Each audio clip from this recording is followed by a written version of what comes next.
Elite Physique University, your source for all things physique enhancement.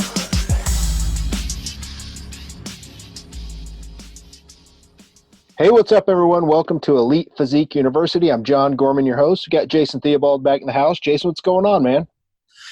Not much. Here to record another good episode here. Doing pretty well. We're 13 episodes in, and you know what, man? We have not had a guest on the show yet, and we saved our very first guest. This is a very important topic, and what better guest to have on than Vince Pitstick. Vince, welcome to the show, man. I did not know I was your first guest. I feel honored, and it's hit me just out of nowhere. I appreciate it, guys. I respect both of you. I think this podcast is a force to be reckoned with. Congratulations on the collaboration. Thank you. Congratulations on your guys' expertise coming together. We have these alpha mentalities. We don't come together and share our knowledge, and you guys are definitely a force to be reckoned with. Congratulations.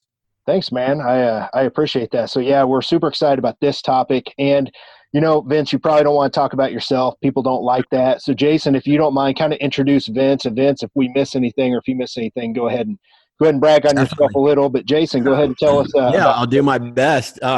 So Vince owns Nutrition Dynamic. It's one of the biggest nutrition, functional medicine conglomerates out there, probably in the country. I think he has about 20 coaches now, give or take. Yeah, close, yeah. Mm-hmm. And he also is co-owner in New Ethics with myself and Stephanie. He and I formulate. She runs the show. He's been a coach, as far as I know, for about 10 years now.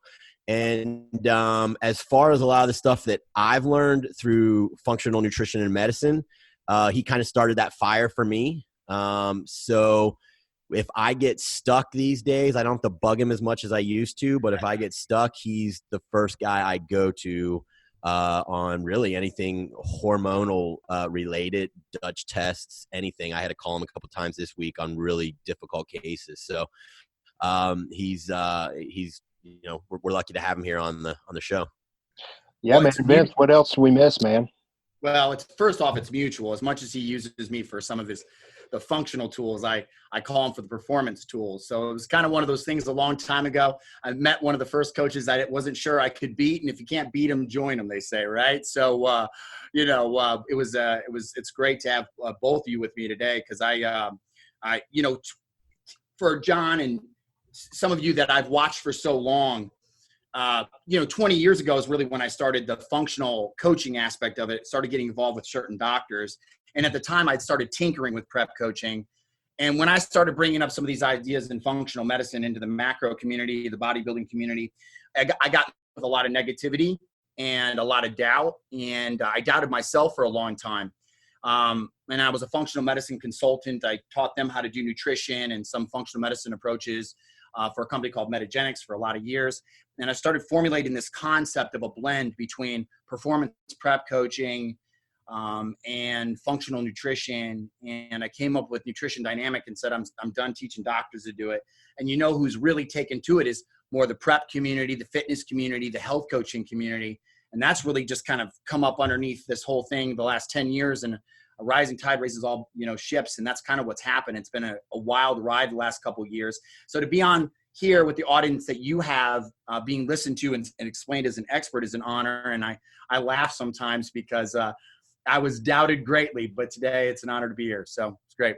Yeah, you know what, Jason, I think we should talk about this because I think that lays the groundwork for the show. So, Vince, I first met you a couple years ago. You came to the Physique Summit conference. You and Jason had a New Ethics booth. Of course, Jason, you were presenting.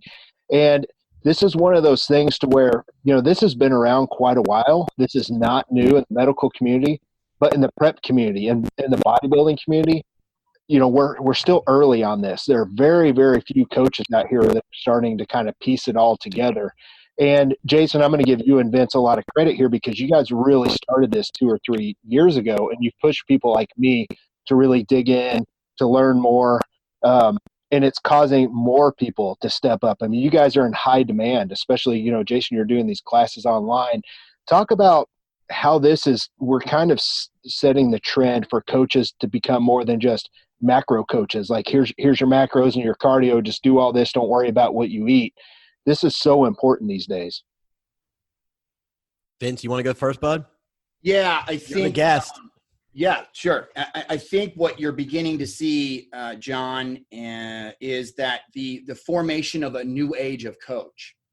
And you've got your coaches such as yourself and others who have been very successful prior to this emergence. And I think you're seeing a very simple, like, evolve or die kind of situation in the market right now. Yep. I think that a lot of coaches, if they don't start branching into something they're uncomfortable with, they're not going to have some of the tools that are necessary that do come from the medical community to successfully navigate not only the current physique of the client, but the long-term health of the client. And I think a lot of us are beginning to recognize that there is a long-term outlook that we need to kind of look out a little bit for our clients when they're trying to perform at their best or become their best. And those tools only come from the functional medicine community. One of them we're talking about today is gut health.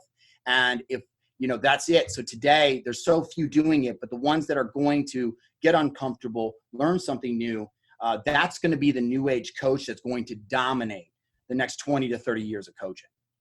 Yeah, he's right. And like I like to refer to as the hybrid coach. Like it's no more that, you're very good at just macros or just even setting up diets, because unfortunately there's so many, and I'm putting quotations around the word sick, but there's so many athletes out there that just aren't being trained right, or even just because of, just how intense our society is these days, that we're always on, that their bodies are just a wreck. And, they're not going to respond to the typical just, well, here's your diet, go do some HIIT cardio and let's train 6 days a week. They're not. It's evolving, and those people need help. And so they're coming to people like myself and Vince, and so a lot of coaches that are recognizing, like yourself, John, are now getting educated and saying, hey, I want to be part of the solution, not just part of the problem as well. And that's what started with me when Vince took me to the Great Lakes Conference in 2017 after I saw what he had done with my wife to help her. And my eyes were just open. I came back from that conference and I told him, I said, I'm going to get educated on this. And that's when I found, he helped me talk to some people there, and we found that 48-hour education seminar. And from there, I just ran with it. So I saw the writing on the wall, and that's how New Ethics was kind of born as well. So I really think the hybrid coach is where it's going to be over the next 10 years. Yeah, and you know what? I think that – sorry, Vince. I just want to say real quick, with the emergence of all these coaches thanks to social media, I mean, it's so oversaturated right now. You have so many bland, vanilla, generic coaches that are just, as I call macro coaches. And we saw this years ago, Jason, you and I did. Vince, you'll probably agree with this. But, we saw a lot of the bro coaches back in the day start to – quit working with people because they got put out of business by coaches that were actually counting macros, by people that were using science and applying some science to their practice and as a coach. And we saw, you see some of those people that won't learn, they kind of go away. They kind of go away by the wayside. It's like you trim the dead leaves, so to speak. And I think what's going to happen now is we're so early on this in our part of the industry. This is going to start trim away some of those dead leaves, the people that just can't make it. They can't seem to make, because they're not going to learn. They're not going to learn this stuff. And in 10 to 20 years, if you don't, you're fucking behind the times. It's kind of like writing just a bro diet, from 10 to 15 years ago. You can't do that shit these days. Everybody wants macro. So that's kind of how I see it impacting the industry. Vince, I'm sorry. Go ahead. What were you going to say? No, you're absolutely right, John. And when I saw this a long time ago, because not only that, let me share with you guys something. There's going to be a whole new demographic for these coaches. Like right now, we're all competing for fitness clients. I'm telling you, the coach that learns to hybrid this thing will open themselves up to the demographic of fitness times the demographic of wellness and lifestyle, and people who maybe not even are into training is 5 times, 10 times the market that we're all piling on top of each other for, because the medical community needs the principles of macro prep lifestyle, and the way that we evaluate clients, the way that we structure programs, the way that we're able to put them into a process and give them support is unlike anything the medical community has ever seen. And so this area that we think we're piling on top of each other, the market right now is unlimited. But for those who want to hang on to old ideas, they're not going to be able to differentiate themselves. And that's why we need coaches who were even successful in the old guard, like you, John, that are brave enough to step out and say, I don't really care what some of your opinions are of me. I see the writing on the wall. You see my credentials. I don't need to prove it to you. And so if I say that this is something, you need to look at it. We need coaches like that, because my name a long time ago wasn't big enough. People were looking at me like, this guy doesn't know anything he's talking about, you know? Yeah, no, it's one of those things, kind of like hairdressers is what I was going to say. People that are barbers, they never run out of hair to cut ever. I can see this even within the bodybuilding community, Jason. I don't see us ever running out of clients because there's so many people just in bodybuilding that need to be fixed. And this is kind of the light, you know what I mean, to kind of shine down that dark tunnel. I just don't see – I've been busier than ever over the last 6 months. 100%. So, if you're a coach out there and you're struggling and you're not getting a lot of clients, it's because you don't know what you're doing really. And once you start learning this and you start helping people, that's going to help spread the word. Your clients 100%. Are going to talk about that. So it's just so important.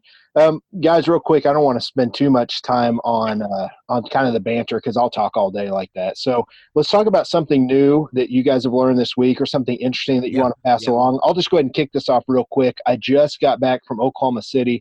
I attended the Nutridyne Functional Med Summit. A lot of it was over gut health and the gut and brain connection. So it was pretty cool. That was over in Oklahoma City, and I learned a lot there. And some of that I put into the topics today. But we're going to kind of play the role of, I'm going to be the coach that needs to learn more, so to speak. I'm going to be kind of like one of the listeners out there right now that needs to learn more, and I'll feed you guys questions, and you guys be the quote unquote experts.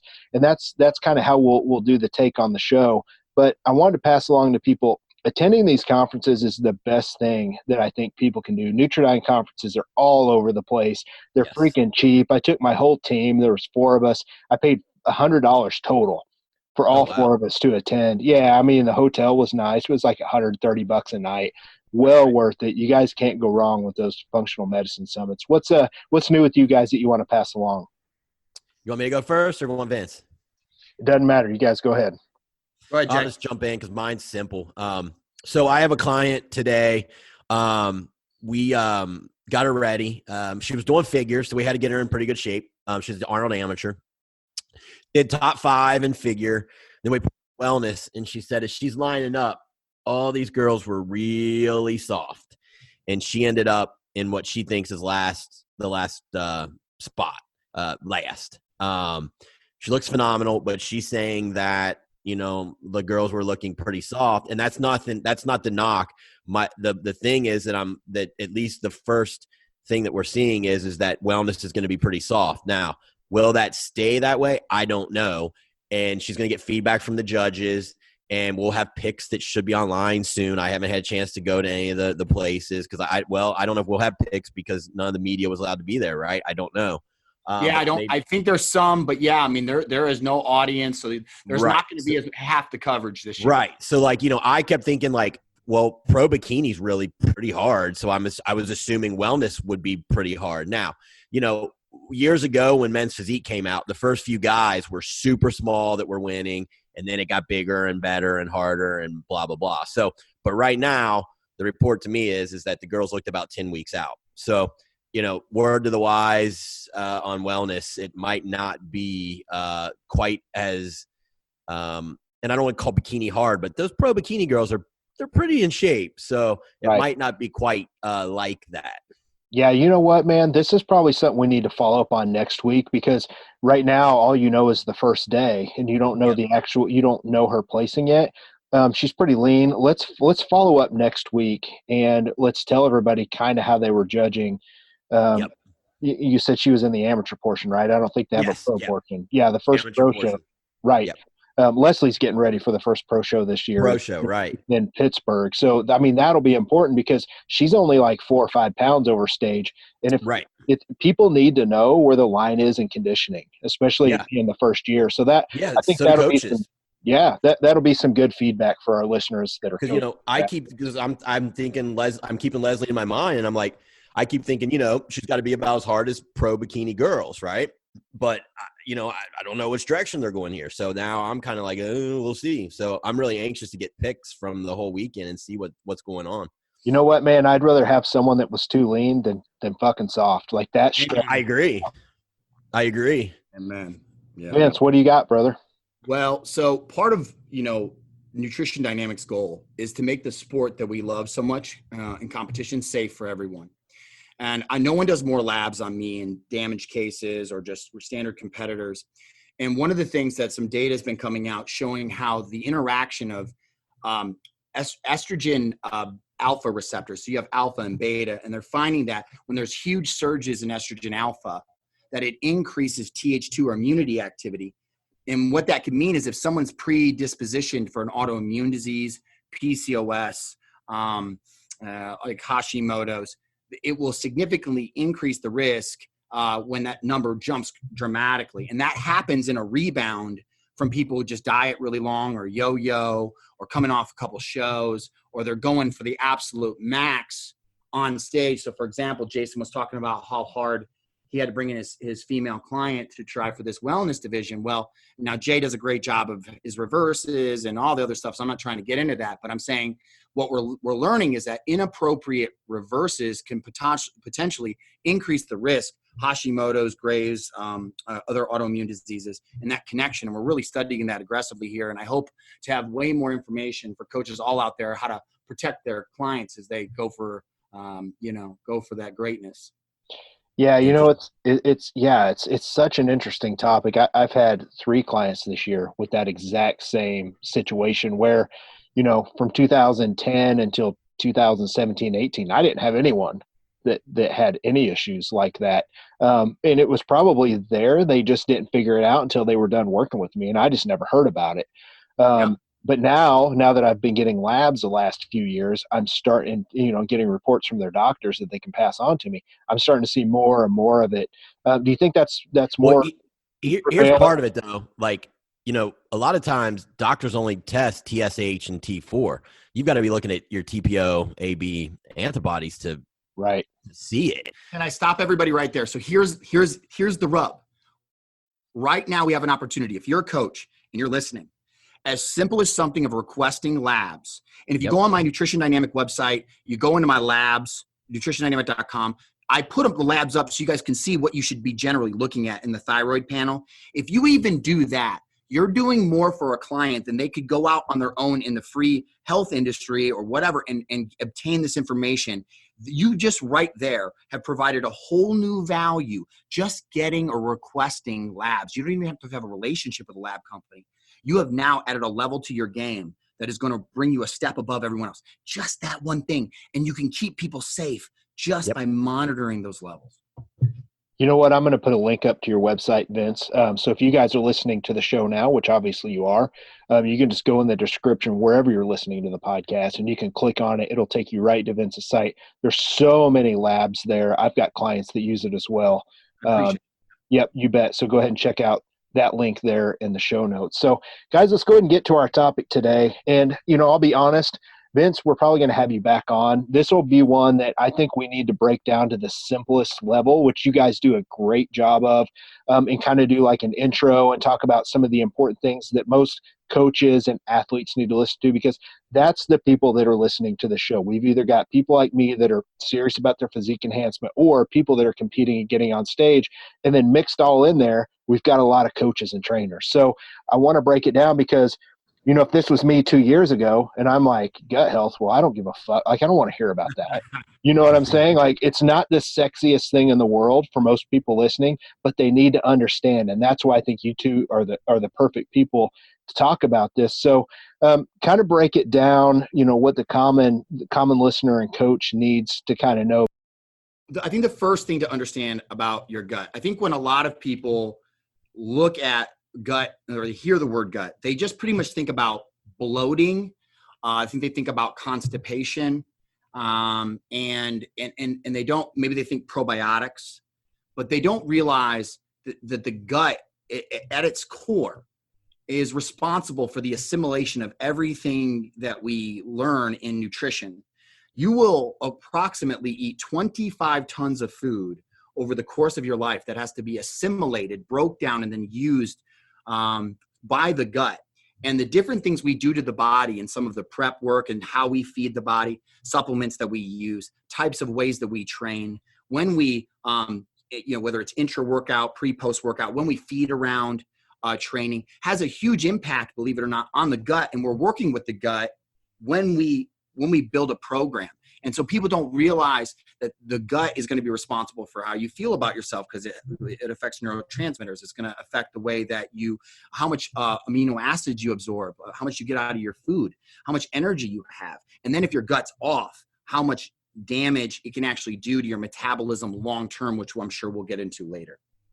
Okay, one of the things, Jason, I figured we could kind of kick this off too and talk about some of the things we see from bodybuilders, especially larger bodybuilders. Here's the thing that I see. I see a lot of people, in natural bodybuilding, it's all about flexible dieting, IIFYM. People are eating shit tons of gluten, dairy, sweeteners. Their cortisol is really high. Their caffeine levels are through the roof. I see a lot of that on my end. How much are you seeing of that on your end? And also, you work with a lot of larger assisted bodybuilders. How much are you seeing guys come to you eating 12 ounces of fucking meat for 6 meals a day for years? Like, how much are you seeing that kind of stuff? Yeah, I mean, I see it. I see it a lot when I get my hands on a bigger guy. Even some of guys that aren't your 250-pound guys.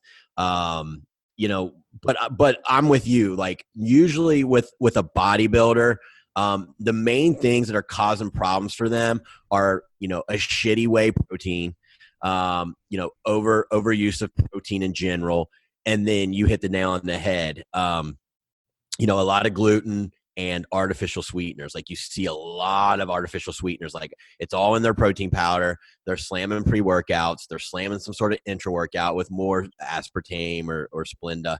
And so, honestly, unless I get something, and I don't think we're going to get into this tonight, but unless I get something that, sends off bells and whistles, I think they might have like some sort of, gut bacteria issue. I'm just cleaning up the diet, man. I'm showing them low FODMAP type diets, putting out dairy, and just getting them off all that artificial sweetener. I put them on our ISO Perfect, and I just tell them, look, you don't need to be slamming all that Splenda. And a lot of times, man, digestion improves in a week, and they lose like 5 pounds of water, because they're so inflamed. Yeah. So it's one of those things I want to ask you both. What are your thoughts on having you talked about overuse of protein in general, Jason. Were you talking about overuse of like whey protein with lots of Splenda? No, just I think bodybuilders, and we were talking about males, tend to overeat protein for their needs in general. Right. So any form, like too much chicken, too much whey, too much eggs, just all of it in general. And I was there when I was early in my career of bodybuilding. I did that, and I was like, I guess you just have to walk around bloated and gassy. That's what you have to do. No, you don't. You can fix it, So one of the interesting perspectives I can show you on this is, because we do so much testing, I've done a lot of stool tests on these guys. And you're exactly right. What you're seeing is actually because of some of the gear, high protein dieting, the use of artificial sweeteners. Also, a lot of times because when you've got to carb load them. So let's say you've got them hitting a high of like 500 carbs on a weekend, or you've got them coming in, they're loading themselves before a show. Maybe you're at 8, 9, 1,000. What happens is that load that quickly, especially with poor digestion, because of stress hormones, maybe, fat burners, whatever they're doing, maybe some gear for cutting of some kind, that turns down, that's flight or fight. And that turns down the ability to rest and digest. Those are two different functions of the central nervous system. And so when food sits like carbohydrates, it ferments. What do we know fermenting from? We ferment alcohol. That draws yeast. So every one of these guys, every one of them has yeast coming out their pores. And so, but do they care about that enough to go really far? So that's where functional medicine ends at some point. And we say, okay, what's the middle ground that'll help them all? Well, stop feeding the yeast so much, even though you've got it. If you get it down and stop feeding it so much, then you're better. Everything Jay just said is the way to do that. But they've all got a bunch of yeast. And what they don't realize, a lot of them have distension in the belly. And they think it's just from like doing crunches, and maybe some of it's, God, no, growth belly if you go really far with it. Right. But But the rest of it, it's actually you're distended because you got too much yeast, and food because you're not taking digestive enzymes and cutting out some of the junk. Food, proteins putrefy, fats rancidify, and carbohydrates ferment. And it's all happening right on your stomach lining and in your small intestine. So the question, the question a lot of people listening are probably wondering is, so why is this important to me? Why do I need to know this right now? So if you guys would lay it out why this is such an important topic and how it ties to things like muscle gain, how it ties to fat loss, go ahead and kind of lay that out for us. Yeah, you mind if I start here? Yeah, you're our guest. People want to hear you. They hear me blab all the time. The number one thing for guys to hear, and you don't realize it, one of the reasons that you have to get, you think, or you are getting your protein so high is because the research with branched chain amino acids and the ability to reproduce or protein synthesize, muscle synthesis, and that branched chain packet that you get in protein has a very small window called the small intestine to absorb. If it does not absorb at that time, it doesn't absorb in the large intestine. It doesn't absorb in the colon.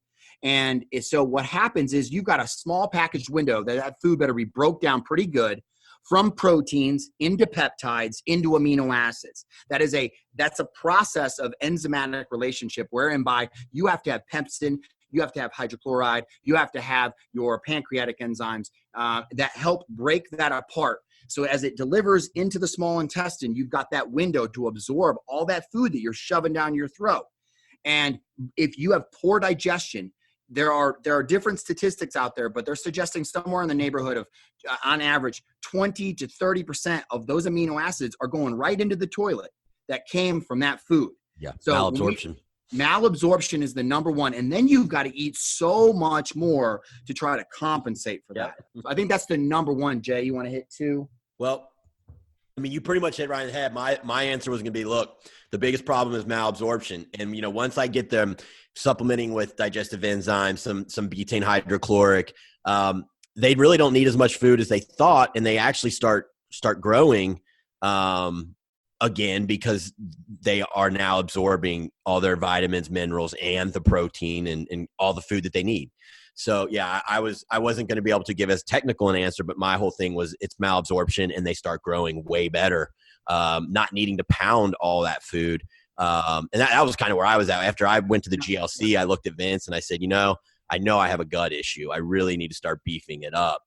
And that's where I started. And, my progress the last 4 years has been amazing. I'm not saying it's all that, but I put a lot of stress on my gut. And I'm sure I had malabsorption. Number two is going to be bloating and uncomfortability and distension. So there's a difference between bloating and distension. Bloating would be like I maybe was low on my sodium in my water and I went out and I ate at the Sizzler and I got in 5,000 milligrams of sodium and tomorrow I woke up looking like the Michelin Man. So that's bloating.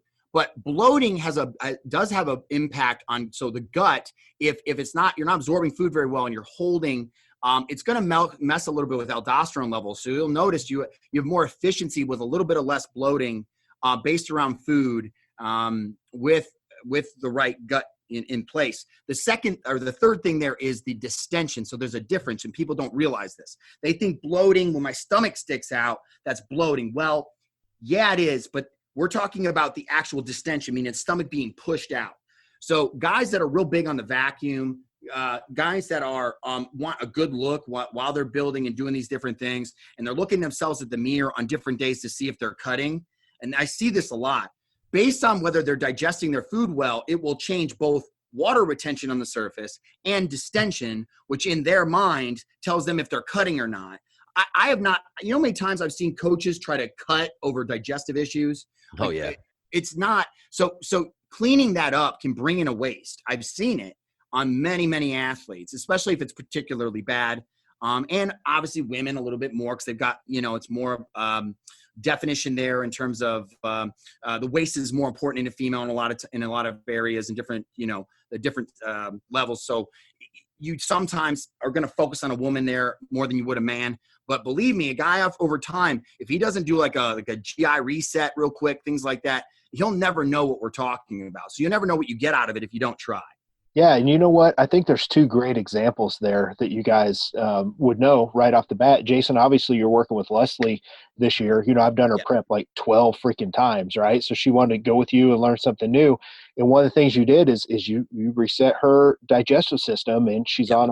on a FODMAP type approach. But what I saw here, seeing her, was she slowly started to get leaner. She Yep. got hungrier. She looked better on the same freaking calories. And I'm not talking about just cleaning it up for a week. I'm talking about over the course of 5, 6, 7, 8 weeks. She Yep. just started getting fucking lean, like Yep. real lean. And then she started prepping a great place. But you're the other example. Look at you now compared to 3 or 4 years ago. Right. You're the leanest and most muscular you've ever been, with the smallest 100%. waist you've ever been. It's not like you're eating less food or pounding more food. Like, you're still in the same ranges.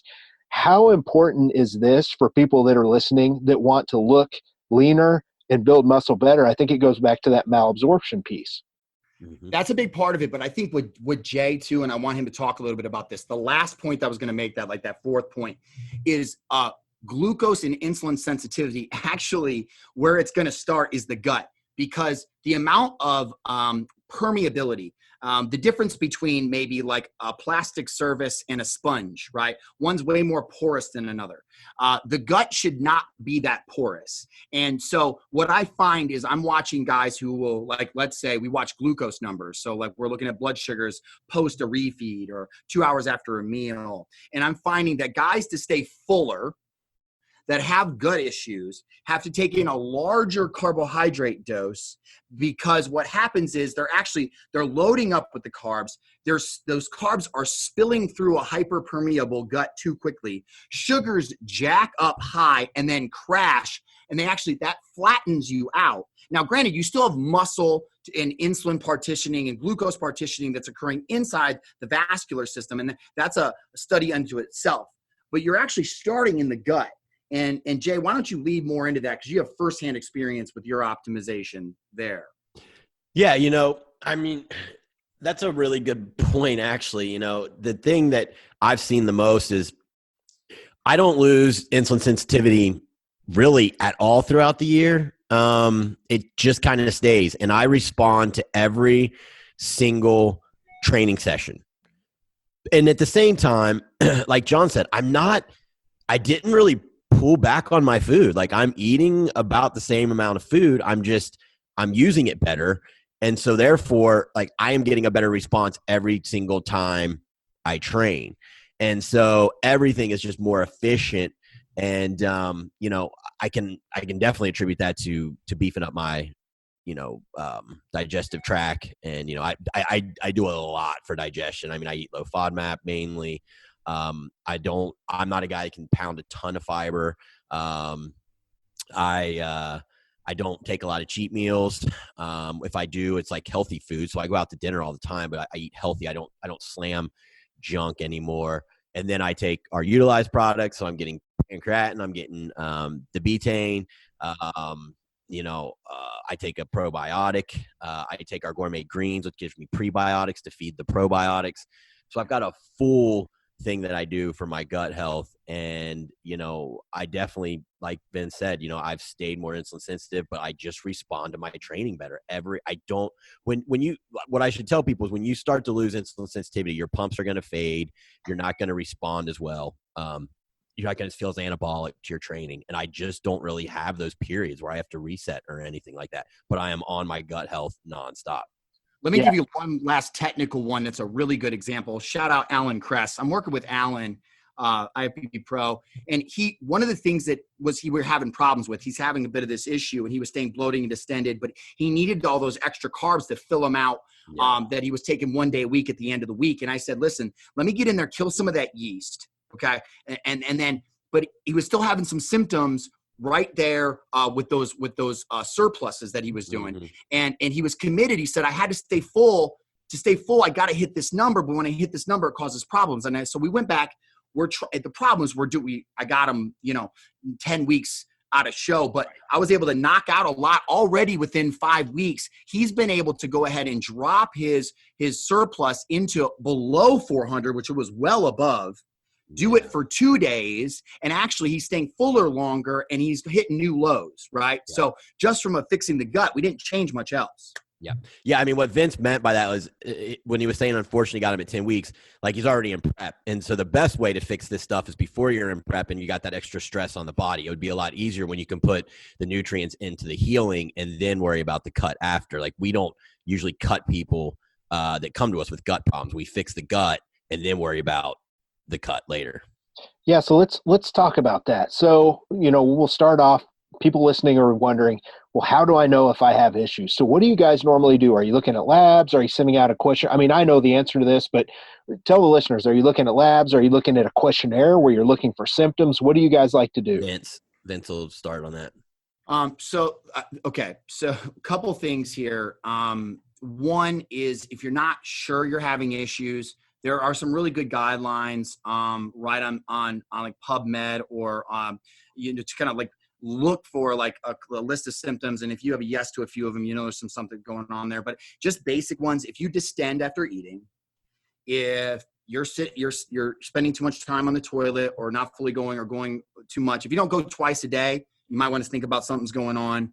If you notice that, you're eating your carb meals and you're spiking with energy, then dropping, but staying flatter. If you notice that your stool, this one we could go here, very easy. Stool assessment. Yeah. If your stool floats, you're not digesting your fats. Yeah. You're right. If your stool comes out odd colors like light green, things like that, your pancreatic enzymes aren't hitting them enough. And you probably need a little bit more fiber. If it's coming out real PC, it's definitely because you have a fiber and a pancreatic issue. If whole food's still in there, it means that you need to take hydrochloric acid betaine. So a simple stool analysis will help you with some of that.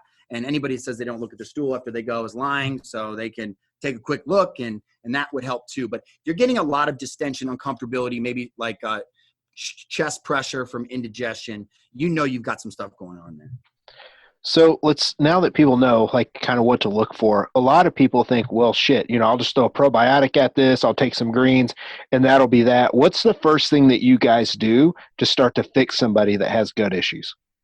Yeah. You want to start or? I'll start. I mean, so one of my parts of my process is I send out a metabolic stress questionnaire and it asks a lot of things about, diarrhea, digestion, or constipation, bloat, pain, acid reflux, GERD, all these different things. And I start right away with the nutrition piece. Like, I own a supplement company, but I mean, at the end of the day, like we're here to fix the nutrition, right? First and foremost, and then supplement. So, I know Vince really loves Mediterranean. I've found it easier for my people. I've found a really nice list online that's low FODMAP. And then I usually modify it and put the dairy out because like on low FODMAP, you can still eat a lot of cheeses. And I just want to simplify things for a while and start to really get that inflammation down. And then, of course, I pull artificial sweeteners and I get the diet right for them. And then I start, with the, all right, well, are they having, is it acid reflux? Okay, well, I might need to definitely get betaine in there, hydrochloric acids, different things. And like Vince was saying, like, if protein seems to be an issue, maybe I'm getting more betaine. If, whatever, creatine enzymes, I start to build around supplementation to help. But I'm always looking at nutrition first. And then I'm also looking at the stress that's being put on the body. Like training may need to come down too.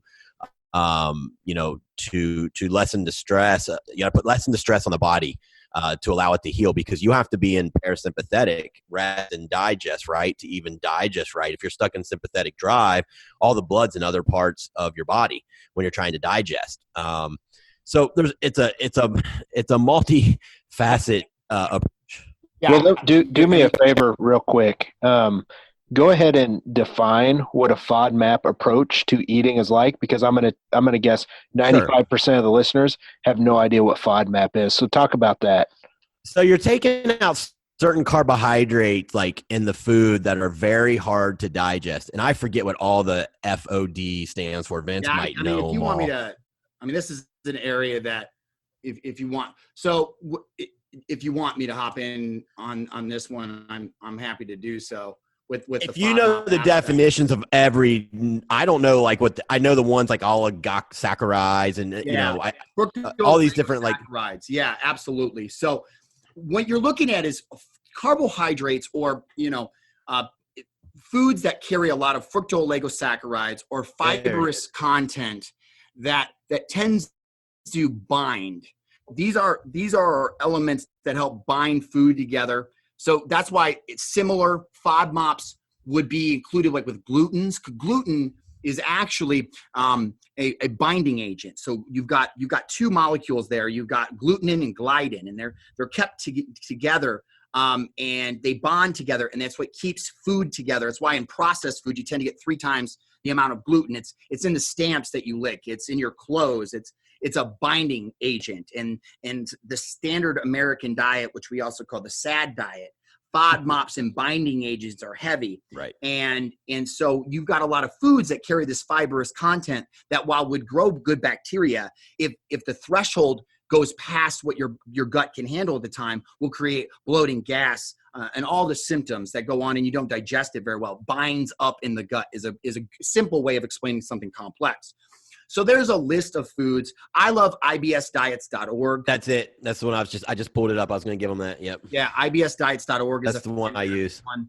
Now listen, guys, and I need to be clear about this. If you're out there and you go, I tried that low FODMAP stuff and it didn't work for me, I'm going to tell most of you what Jason's discussing is actually a process where you start with removal. I have a system that was trained to me. I'm what's called a Bland diet. Jeffrey Bland is like the godfather of natural medicine.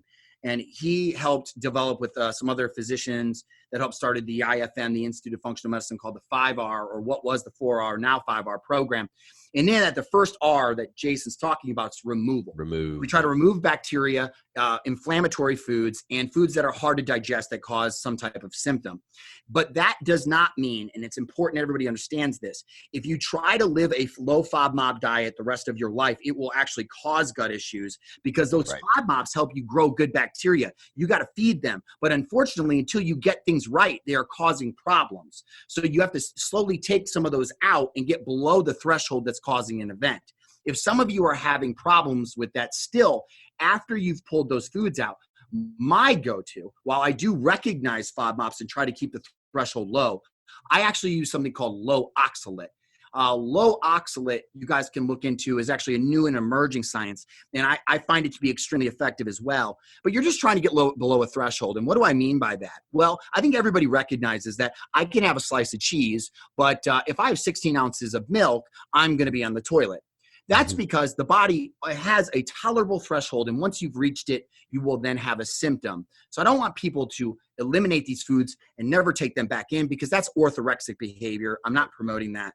But in the other case, you start with removal. Once you've taken some of them out, you heal the gut, you heal some of the inflammation, you add in a few digestive enzymes, you change your diet and your stress level, because many of you will notice that if you eat a food one day and you're all kumbaya and it's rainbows and sunflowers, that food doesn't bother you. But if you're in the middle of your day, you're stressed out, you're running around like a crazy person, that same food at that same dose, same load will then cause an event. That's because the independent third dimension of digestion is stress. And that's why you have to take into account. And once you remove or calm or even those factors, you then can re-intro, which is one of that 5th R, some of these foods, because you want to raise your threshold. You want some of these FODMAPs in your diet, but that's how you have to start. Well, do me a favor, Vince. Go ahead and define your modified Mediterranean approach, because a lot of people hear the Mediterranean diet and they're going to look up on Google and they're going to try and do this cookie cutter program. Like, you guys are still going to hit your macros. You're just going to use foods from these lists. What do you like about the modified Mediterranean diet? So the Mediterranean diet, what does it characterize? First, we're not trying to get you into a religion. What I like about Mediterranean is it's not exclusive. It's not one of these diets that says never have this one thing. I think when you get down those roads, you're not getting a diet, you're getting a religion, and you need to be careful what you're consuming, both psychologically and nutritionally. And what it's defined by is its diversity. It's going to have all like the different proteins. It's going to emphasize healthy fats. It's going to emphasize low glycemic index carbohydrates. That would be something like quinoa, sweet potato, brown rice, millet, Ezekiel bread. It's going to look at healthier fats. It's going to kind of draw down the saturated fat a little bit and look at MUFAs, mono unsaturated fats. So you're looking at things like olive oil, flaxseed oil, things like that, avocados, almonds. But again, if you get too high in the almonds, that's an oxalate. So it might cause a little bit of a digestive issue, but you just learn to play with that a little bit. But the Mediterranean diet really focuses on those things, staying away from processed foods, staying away from fake sugars, not getting into the ho-hos and the Twinkies and these things, and emphasizing that protein is good, but jacking your protein sky high is not beneficial. And that's really what the Mediterranean diet's about. Now, sometimes you guys know you got to bring protein up pretty high to build. That's true. But as a way of life, and I think in different strategies of dieting, I think higher protein Mediterranean or pescatarian dieting is just unmatched. Yeah, tell the listeners, guys, if you would, what kind of protein sources you do like to recommend when they're either, low FODMAP or modified Mediterranean. Jay. So generally what I do with protein is if they're going to use a protein powder, I go whey isolate and I want it very pure. Again, you got to look at your sweeteners. I don't like beef right away. Beef, although is on the low FODMAP, that's another one that I modify. I always say beef's hardest to digest, although I learned 2 weeks ago, Vince says the research says chicken's harder.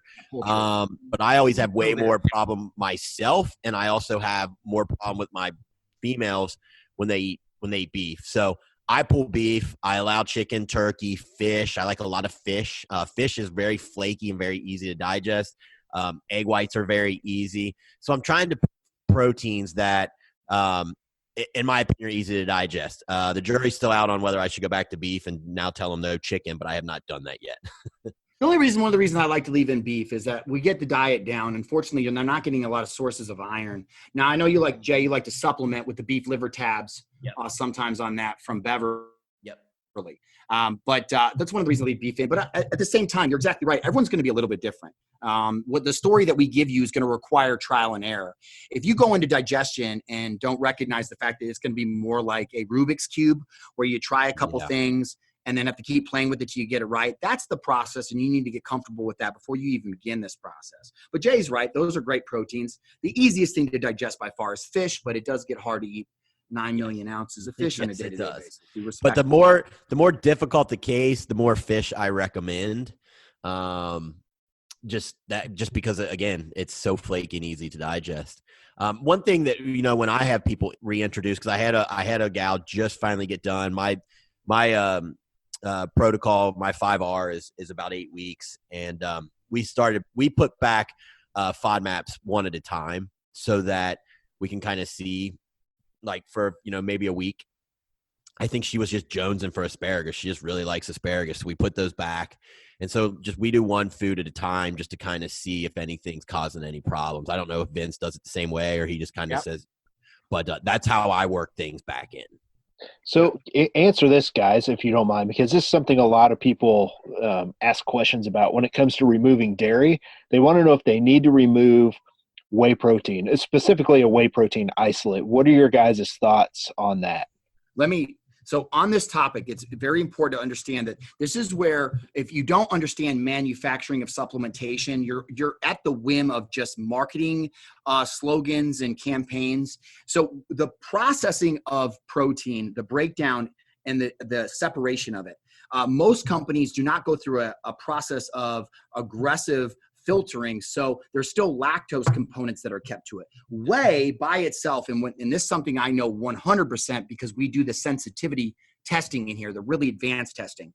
An individual may have an issue with lactose, but they'll do just fine on cottage cheese, a little bit of Greek yogurt, the cream of the milk, or the whey if it's really been purified.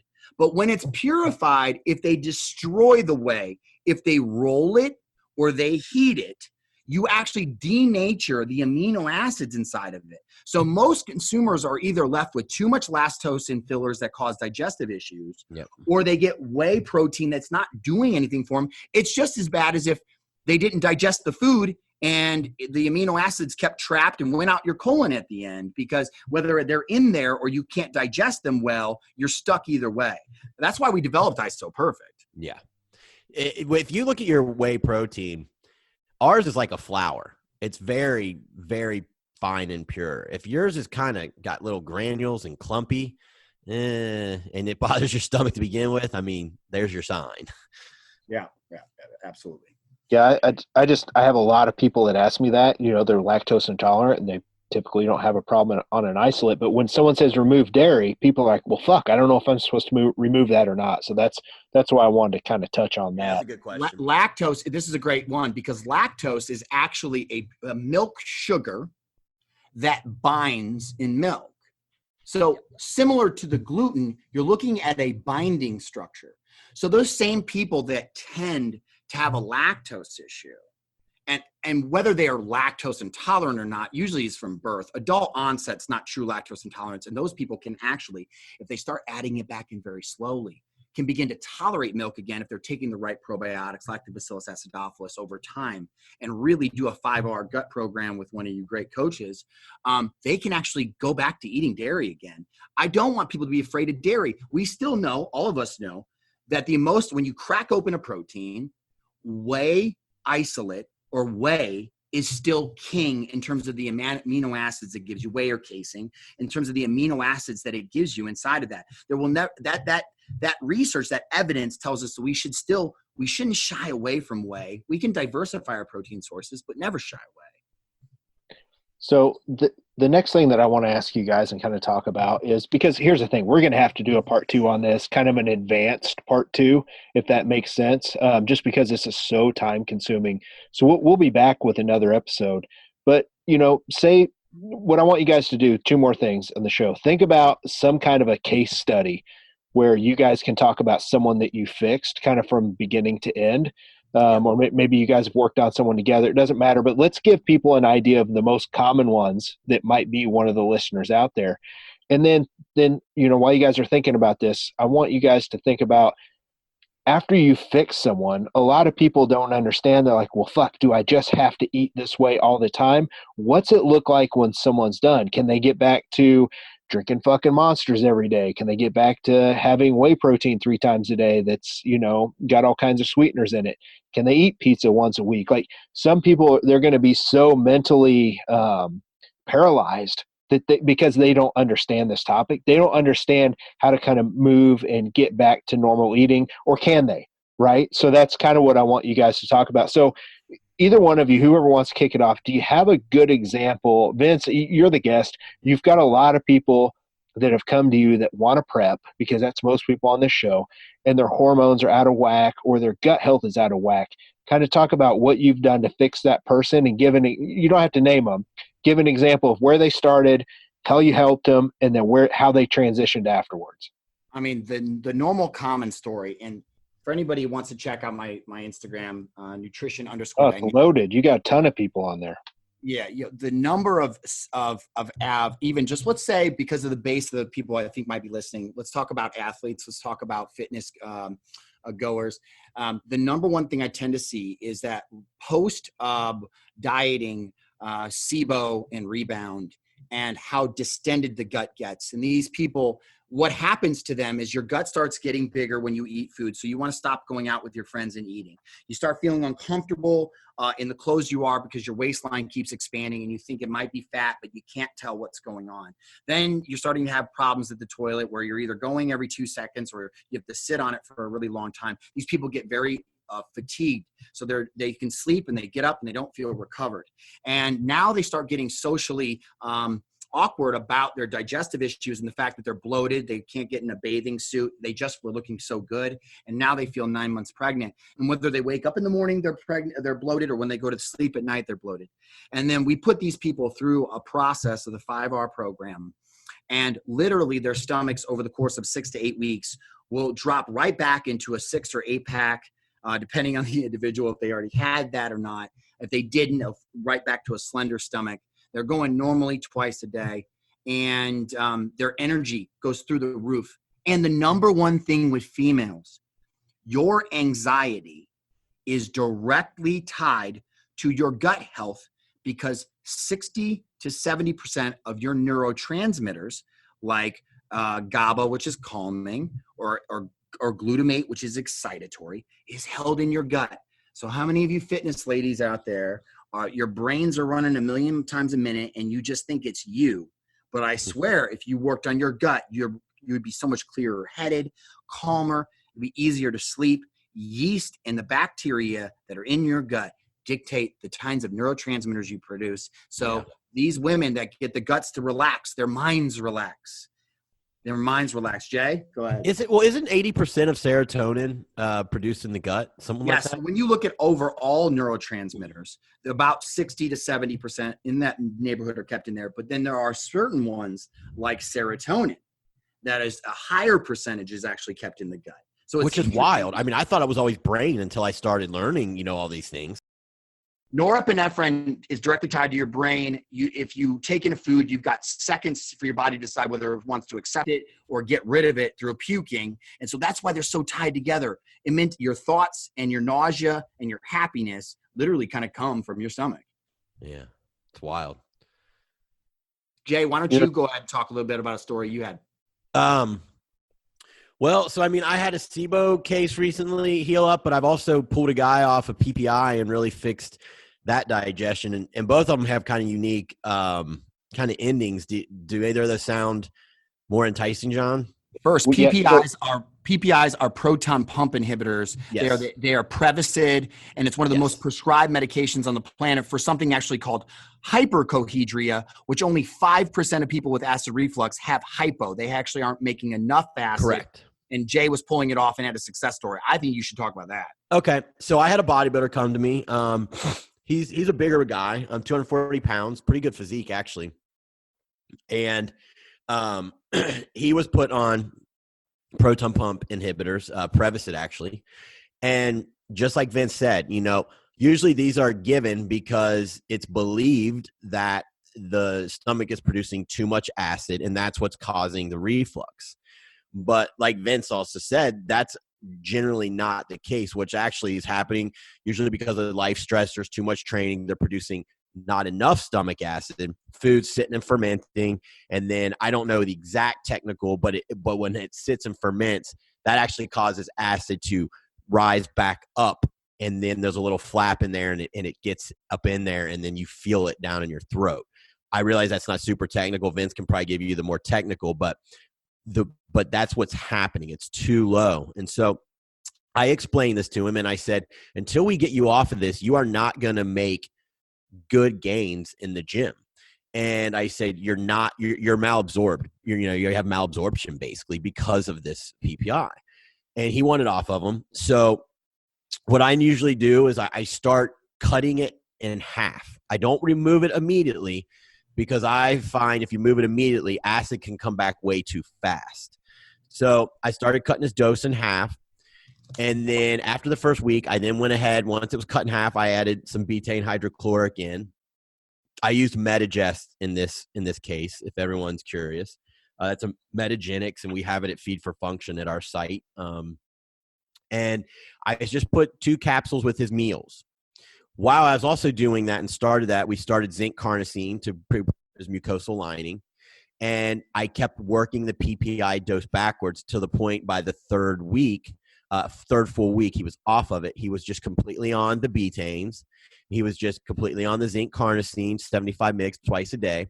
With protein, I pulled it back. Remember us talking about that. It's harder to digest, so I pulled his protein back to 1 gram per pound.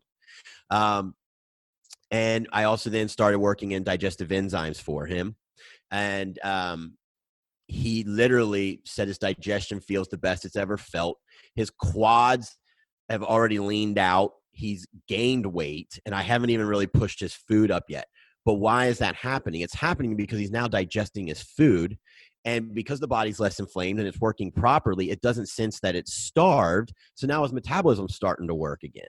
So it's a beautiful thing when you can fix these things. And now on the other side of it, he had high blood pressure. I got him off 2 blood pressure medications. I mean, we can do a whole other episode on what supplements I've used for that.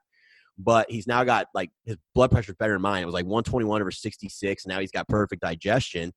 And he's going to tell other people about that. And that's how you build a business. You change lives. So it was a very good outcome. He's already, like I said, leaner, growing on less food, and he's got perfect digestion. And, that comes with better mood and everything else like Vince just talked about. No, that's absolutely perfect. So guys, if you would talk about what to do after. So you've talked about a couple different cases that you fixed, but a lot of people listening are like, listen, like I want to be able to fucking eat pizza once a week, or want to be able to go out and have ice cream, or, you know, like me, I want some fucking Monsters, right? But I'm not drinking them right now. People, to be able to adhere, you can't just eat like a fucking robot year round. So how do you guys kind of help people transition, and what does that look like? What do you allow them to transition to? All right. So eating the fun foods is a privilege and not a right. And it's important to remember that. It's like driving, because if you restrict certain foods for long periods of time and then try to just dump them back into the gut, circulating rounds of that will eventually cause a problem. So you want to make your gut resilient. One of the things I tell people at Nutrition Dynamic, once you come to me as a client, I say our goal is not asymptomatology, meaning that I'm not here to just get your symptom gone. The goal is resiliency. So it's not asymptomatology, it's resiliency, because resiliency allows you to have what I call metabolic freedom, to be able to live some and have a good life, but also have some balance. Nothing's going to protect you from being an asshole. If you want to drink 5 nights a week, eat a bunch of pizza, I can barely hope to keep all the holes plugged. That's on you. There's no one that can make you sustain that kind of lifestyle. However, if you're someone that still wants to partake in a generally healthy lifestyle and then have your fun moments and not worry about whether that's going to cause an issue or not, then your goal needs to be resiliency.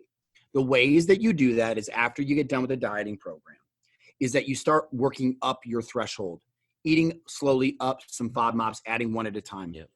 Getting your fiber, and this is a topic I'm really going to push in the community, and is if you guys, especially coaches listening, if you can get or talk your clients, that's why I like Mediterranean dieting. It's really, really big. It's still generally plant-based. And the big part about that is it gets higher fiber. So the higher your food intake goes back up, if you can get that fiber up for females to 55 to 65 grams and for males to 65 to 75 grams, if you can do it over time, when you go back and do a prep or a cut, your gut is going to be so thick with healthy fibrous lining that the chances of getting an event reduce significantly. That makes sense to me. I just don't know if I can get there, but I get yeah, there. Right. The problem is your ratio. So we should talk about that later. You want a 1-to-1 ratio between insoluble and soluble fiber. So you can tolerate it. That'll be a conversation we can do another day. But and then you work it up. You take the right probiotics that are strain identified. Don't be taking junk ass probiotics out there. They're what's causing SIBO, by the way, ladies and gentlemen. If I go out there and just take whatever probiotic and I don't actually know what bacteria is in it, bacteria also cause problems, not just gives you benefits. So taking the right probiotics, we like Flora Protect and Ultra Flora Balance and some others. But and then making sure on your larger meals, you probably do throw in a hydrochloric acid tab just to make sure that you digest well. And the last one, I've got a gift for everybody listening tonight. Over the last 3 years, researchers have been trying to understand celiac disease. And because of it, they have given a blessing to all of us who want to live a normal life and never have to bloat because of it. They realize Aspergillus niger, it's a fungus. It produces an enzyme called ANPEP. This ANPEP enzyme breaks down binding proteins. Remember, we talked binding proteins prior and how the lactose binding proteins and gluten in proteins and maybe even later on, you've got guar gum and natural things. It's a binding protein. It'll eventually start causing problems in people. Breaking apart these binding proteins when you want to eat something like pizza, when it looks like pizza, however, that's not what it looked like before. It needed things to shape it. So that's the binding elements. So when I go out, I tend to eat a low gluten or a gluten-free pizza because I feel so much better anyway. But if I go and I don't know what's in it and I just want to enjoy it, I pop one of these enzymes. They tested it in celiac patients. They stuffed 2 feeding tubes up their nose. One went up 20 grams of gluten in a celiac patient, and the other a couple grams of this ANPEP enzyme. And it broke down the gluten, the binding protein, before it entered the small intestine where the immune system can get a hold of it. And to the normal listener, that means on occasion, don't go crazy with that information. You can take a product called Gluten Digest. It's on our website, nutritiondynamic.com, or on our site for Feed for Function. And you can carry a couple of these in your pocket and you can eat one and you won't have any bloat and enjoy yourself. But that doesn't mean don't fix your gut. So I hate telling people that. Gluten Digest, it's an amazing product. And, but again, John, as you just said, it's about, healthy fibers, still keeping generally clean diet, good probiotic, the occasional digestive enzyme, taking some prebiotics. A very simple one would be like things like in sauerkraut or some kefir or, things like that. It's keeping them in your diet that feed the good bacteria. Green tea actually feeds the good bacteria too. Yeah, decaffeinated green tea is a great option as well. Great, Jay. But that's what you would do, and then slowly introduce these foods, because introduction's the key. Elimination, John, is the number one reason for sensitivities. If I never eat something, it's the number one reason I'm going to have a problem with it later. Yeah, that makes sense. And I really like that. You said that, eating is a privilege, right? And you kind of set yourself up to be able to eat. That makes a lot of sense. So for our listeners, that's huge, because everybody, it's almost like in prep, like they restrict themselves so much and they think they're entitled to just go eat like assholes after. It kind of makes sense. Once you clean, it's kind of like cleaning. I had to tell one of my clients, listen, if you're trying to clean your fucking house, but you keep walking in with muddy shoes, you're not fixing the fucking problem. You're one step forward, one step back. And I see a lot of people when it comes to gut health, especially my clients I'm trying to help, like they keep taking one step forward, one step back, and they're not really getting there. But I like how you said that. We're going to get into a more advanced part 2 of this, where we're going to talk about different protocols and what you guys like to do and really get into the supplementation side of it. Is there anything else that you guys want to add that maybe we should add for this episode that you can think of? But again, we're going to have a part 2, but anything else you guys want to touch on today? I mean, I think we should just sum things up just for what we kind of went over, if you're having gut problems, we talked about tonight, look at your diet, like we talked about, remove some of the things now that are causing inflammation so you can get that down. Look at how much Splenda you eat and aspartame and all those things. Try to just pull that out. And maybe, we did talk about digestive enzymes. We did talk about betaine. Try some of those things and just see where you're at. And, we didn't give all the nuts and bolts of a 5-hour program yet. And like you said, we can do that for another episode. But just start there and be cognizant of things. And I'm telling you, I was one of those people that used to put fucking Splenda on everything, like my oats, Splenda. I put it on anything I ate, cream of rice, Splenda. I drank Diet Cokes all the time. And I was always bloated mess. Just by removing that and letting that inflammation come down and then adding digestive enzymes, getting a probiotic in there, it helped a lot. If you're not suffering from a really horrible, gut, bacteria infestation, just those simple things are gonna help, and you're gonna start digesting your food better. Where I would sum up is, your gut is not an oracle. So just because you have a negative response to a food one time doesn't mean you should eliminate it from your diet forever. That is actually the fastest way to causing more problems. Most people that go vegetarian, I show them later that it wasn't your body doesn't hate protein because you had bloating when you ate, some chicken. It's because your digestive environment, the microbiome, something's off in your lawn and you're growing a nice lawn.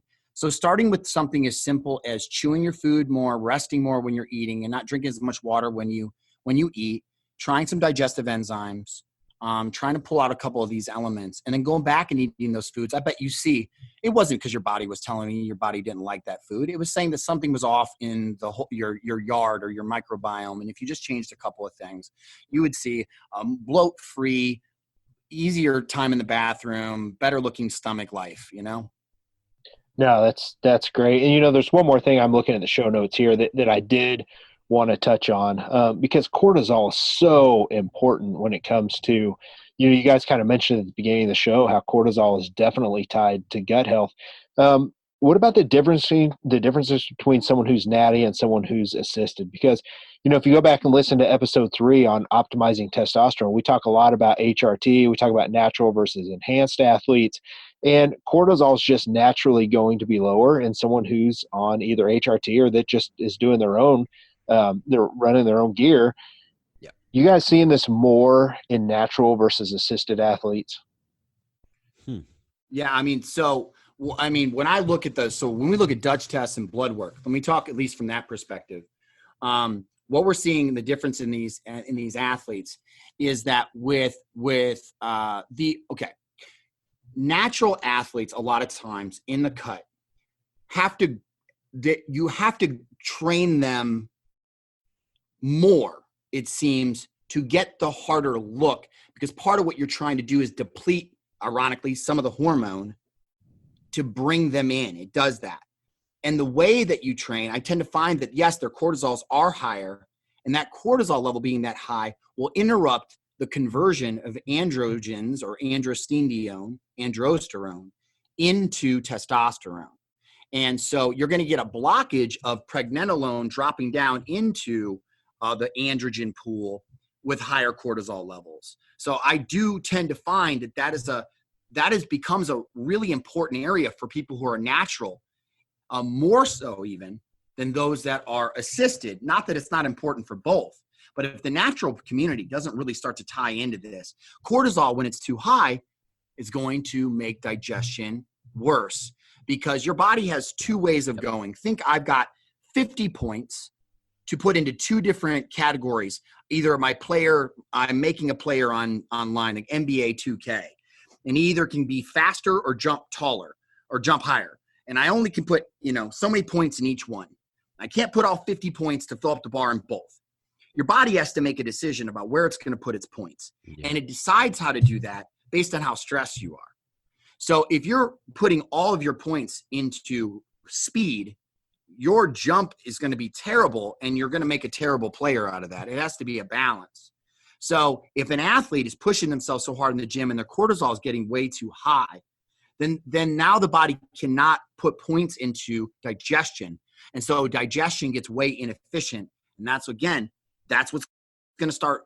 The food's going to start digesting on your tissue. Proteins putrefy, fats rancidify, carbohydrates ferment. And now you're not absorbing as much, and you're going to get more muscle breakdown because you can't fix it, and your cortisol is really high, and it's calling for more breakdown of that muscle. Yeah, it's just one of those things, just me anecdotally just noticing over the years. It's mostly, Jason, it goes back to metabolic compensation. It's mostly natural females that we're seeing this kind of stuff with. To me, it's mostly those people that I'm seeing the digestion issues with too. I'm rereading the cortisol connection, and he makes it very clear in there. The author says, cortisol up, it's catabolic, anabolics down, testosterone drops, testosterone up, cortisol down. So, if you're a natural athlete, push, we know testosterone starts to fall. And we know if you're push, cortisol is rising. And then you've got that whole cascade Vince just kind of told you about. But if you are an assisted athlete, testosterone's not dropping as you get lean. So I'm making a core request online for everyone to hear to petition to have me back, because I want to have, on a separate topic, I want to talk about we should have a theoretical conversation about protecting athletes that should allow to at least have normal hormone levels and still be classified as natural. Can we do that one time, guys? Please. I'd love to have that conversation. Anyway. Oh man, you're going to break the internet if we go there, which actually it's a great topic. You can cut this out, brother. You can cut this out. I just had to say it. No, that'll be a good topic. So Vince, real quick, your Instagram is @Vince_Pitstick. You've got nutritiondynamic.com. What's the best way for people to get a hold of you? Yeah, so you can reach out through our website, nutritiondynamic.com. You can message us on our Instagram for nutrition_dynamic. That's singular, not plural, on Instagram there. Or you can call our office, 513-484-5546. And then you can also email us at customersupport@nutritiondynamic.com. I really want to encourage, I'm trying to do something different. It's costing us a lot of money, but I'm going to do it anyway. I've started a YouTube series. I'm new at this, but we're really traveling to these crazy stories of lives that have been changed. I want, instead of you hearing it from me, the coach, and me blowing myself up and like how great I am, I want to take you into the lives of these individuals and show you how real natural functional coaching can be, because I want to raise up, before I'm done, I hope we raise up an army of health and performance and prep coaches that help change lives. And when you look at it in its face, and we go to their house and we surprise them and tell their story, I think it's going to spread, because hope spreads. and possibility spreads. And so I'm just starting it now. We've got so many episodes we're about to launch. It's called The Road Less Traveled, because that's been my whole life story. I've always taken the road everybody says not to. And I think that you guys are going to love it. It's a visual. You can also listen to it, of course, but it's nice to be able to see and hear at the same time on YouTube, called Road Less Traveled. Check out Nutrition Dynamic on YouTube. Awesome, man. So, guys, it's been a fun episode. Again, listeners, we will be back. So if you don't mind, hit pause, leave us a review, hit those stars, leave us a quick review. We really appreciate that. When we get to 200, we're going to do a big, big, big giveaway. I can't wait to tell you guys what we're going to give away. But go ahead and do that for us, please. And then, guys, we're just going to go ahead and close it down. For myself, Jason, and Vince, we're out of here. Thanks, guys. See ya.